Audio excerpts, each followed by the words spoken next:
কালকে ঈদ, ঘরে চাল আর ডাল ছাড়া আর কিছুই নেই। কালকেও কি ছেলেটাকে ডাল আর ভাত খাইয়ে রাখবে? কাল তো ছেলেটা সেমাই খেতে চেয়েছিল।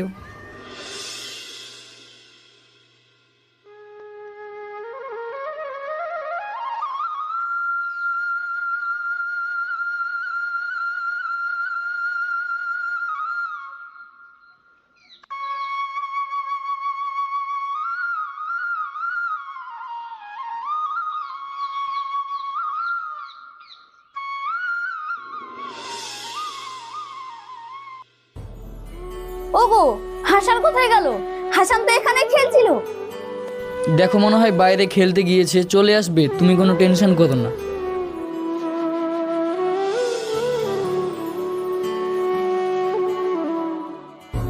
সামনে বড় গরুগুলো আমাদের কবলে বা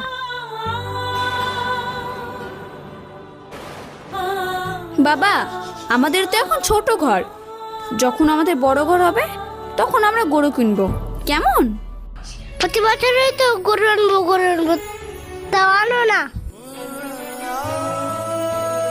মা, তবে আমরা কাল নতুন যাবেন না, আমাকেও কিনে দাও।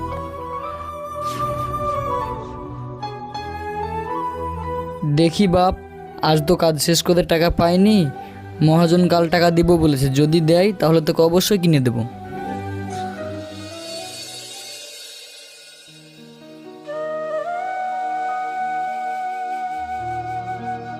কিরে মাসুদ, তুই এবারও কুরবানি দিলি না? আমাদের গরুটা কাটার জন্য একটা লেবার লাগবে, যদি যাস কিছু মাংসও পাবি, কিছু টাকাও পাবি। আরে কি যে বলেন ভাই, কেন যাব না, চলেন, কোথায় যেতে হবে?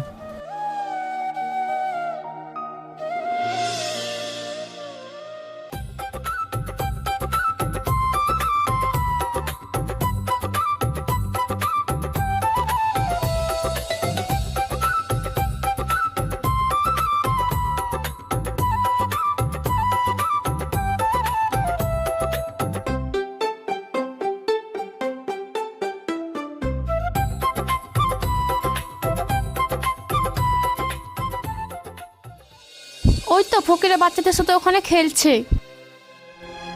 ছাড় আমার মেয়েদের হাত। ফকিরের বাচ্চা, তুই আমার মেয়েদের সাথে খেলছিস? মা, তুমি ওকে ফেলে দিলে কেন? বড় হলো গরিব, আর গরিবদের সাথে তোকে আমি খেলতে বারণ করেছি, ওদের সাথেই খেলছিস তুই। আর কতবার বলবো যে গরিবদের সাথে তুই খেলবি না তুই? মা, ওরা গরিব বলে কি ওরা মানুষ না? ওরা হলো একটা ভিখারি, ওদের গায়ে একটা জামা আছে না, ওরা কুরবানি দিতে পারে। আর তোরা তিনটা হলি আমার মেয়ে, তোরা দেখ তো কত সুন্দর জামা পিনিস, আর ভিখারির গায়ে দেখ না কোনো জামা আছে না কিছু আছে। চল ছাড়ো মা, ছাড়ো।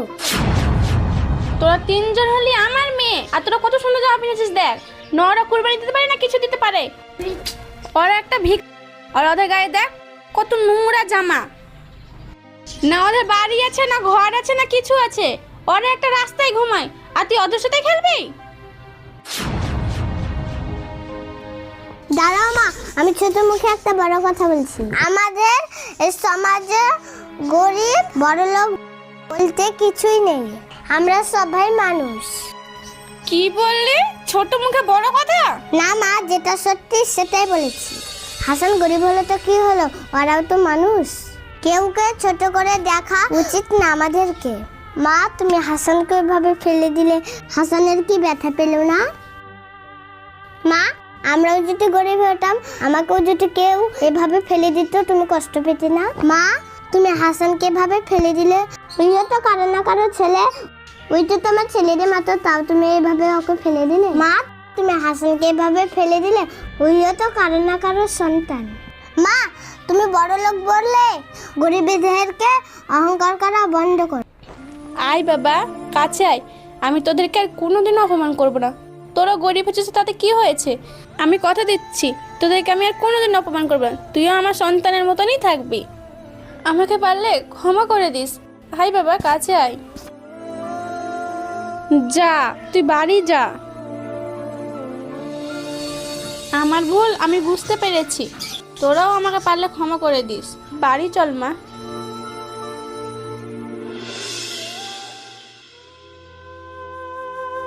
কালকে ঈদ, ঘরে চাল আর ডাল ছাড়া আর কিছুই নেই। কালকেও কি ছেলেটাকে ডাল আর ভাত খাইয়ে রাখবে? কাল তো ছেলেটা সেমাই খেতে চেয়েছিল।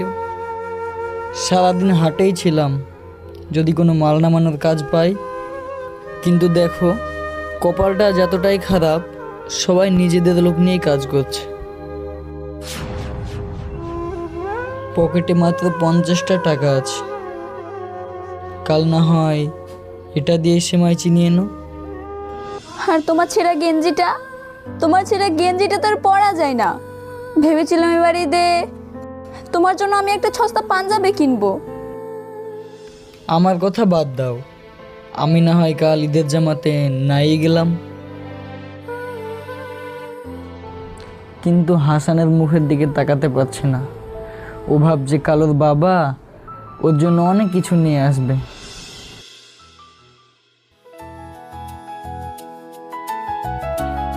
চ জান্নাত, আজকে কোথাও ঘুরে আসি।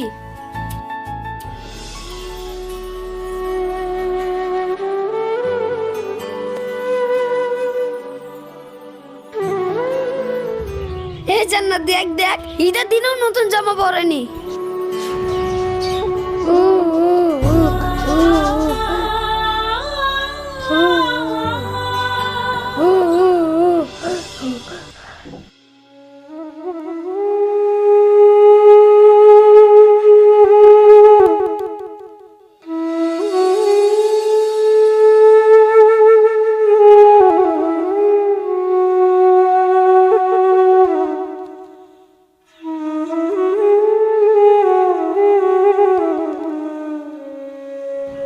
কি হয়েছে সুমাইয়া, তুমি কান্না করছো কেন?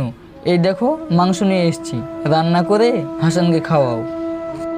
মাংস দিয়ে কি হবে?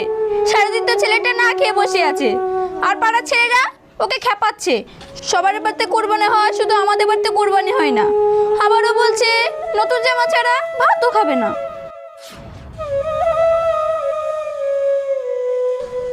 বাবা হাসান, শোনো, ওইদিকে এসো।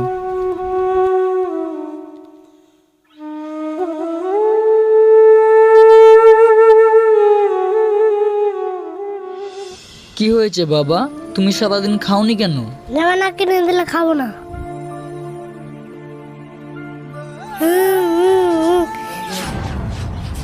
আচ্ছা মাসুদ, আল্লাহকে শুধু বড় লোকদের ভালোবাসে, গরিবদের ভালোবাসে না? আমাদের কেন একটা গরু নেই? কেন আমাদের একটা নতুন জামা নেই? না সুমাইয়া, আল্লাহ আমাদের খুব ভালোবাসেন। যারা কষ্টের মধ্যে সবুর করে, আল্লাহ তাদের সাথেই থাকে। এই যে আমি পরের বাড়ি কাজ করে মাংসটুকু আনলাম, এটাই আমাদের কুরবানি, এটাই আমাদের যুদ্ধ।